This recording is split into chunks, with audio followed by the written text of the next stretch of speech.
अमित शाह, हमारे संविधान निर्माता बाबा साहब, हमारे संविधान निर्माता बाबा साहब, हमारे संविधान निर्माता बाबा साहब, बाबा साहब का अपमान नहीं सहेगा हिंदुस्तान, बाबा साहब का अपमान नहीं सहेगा।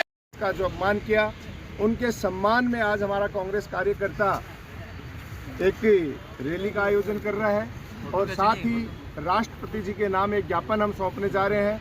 उस ज्ञापन में हम सब लोगों ने यही मांग की है कि ऐसे निष्ठुर लोगों को तुरंत प्रभाव से सदन से उनकी सदस्यता खत्म की जाए, उनका इस्तीफा लिया जाए और उनके खिलाफ सख्त से सख्त कार्रवाई की जाए, ताकि आने वाले दिनों में इस तरीके की कोई घटना की पुनरावृत्ति करने की कोशिश नहीं करे, हमारे महापुरुषों का अपमान करने का कोई प्रयास नहीं करे। अगर सुनवाई नहीं हो तो मैं पहले बता दूं, इस संविधान में जो हमें अधिकार दिए गए हैं, हम सड़क से लेके सदन तक लड़ाई लड़ेंगे।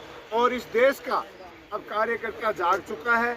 इस देश का, चाहे वो युवा है, चाहे हमारी मातृशक्ति है, चाहे वो किसान है, चाहे महिला व्यापारी है, हर वर्ग जाग चुका है और इनकी लड़ाई सड़क से लेकर सदन तक हम लोग लड़ेंगे और इनका इस्तीफा हम लेके मानेंगे। सर, सदन के अंदर भाजपा वालों ने ये आरोप लगाया कि नेता प्रतिपक्ष राहुल गांधी ने हमारे कुछ सांसदों के साथ धक्का मुक्की की है, इसमें सर कितनी सच्चाई है? देखिए, आपको पता है बीजेपी झूठ की दुकान है, वो झूठ बोलने के सिवा कोई काम नहीं करते हैं। अगर नेता प्रतिपक्ष आदरणीय राहुल जी ने धक्का दिया है तो सदन कोई छोटी मोटी जगह नहीं है, उसमें हाईटेक कैमरे लगे हुए हैं। आप वीडियो क्लिप जारी कर दो, कहाँ दिक्कत है? वो हम बार बार मांग कर रहे हैं हम तो कि हमारे नेता ने अगर इस तरीके का कोई कार्रवाई की है तो आप वीडियो तो जारी करो। राहुल जी वहाँ मौजूद ही नहीं थे। लेकिन ये बीजेपी के लोग केवल और केवल झूठ बोल बोल के लोगों को बरगला के आज तक यहाँ तक पहुँच गए हैं, लेकिन अब जनता के सामने आ गया है, अब ये झूठ चलने वाला नहीं है।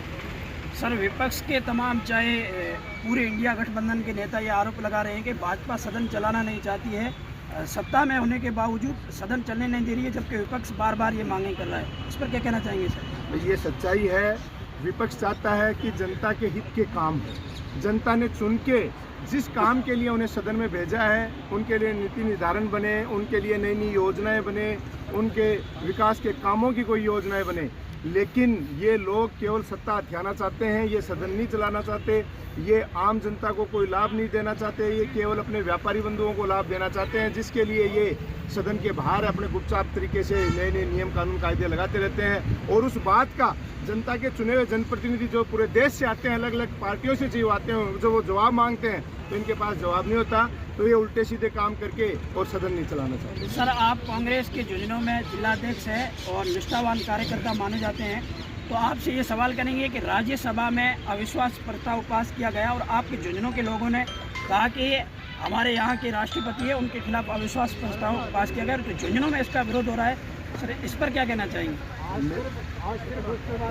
देखिए, ये आज का जो विषय बाबा साहब भीमराव अम्बेडकर का विषय है और सबसे बड़ी बात, हमारे महापुरुष का जो अपमान हुआ उसके लिए सारे लोग लामबंद हैं।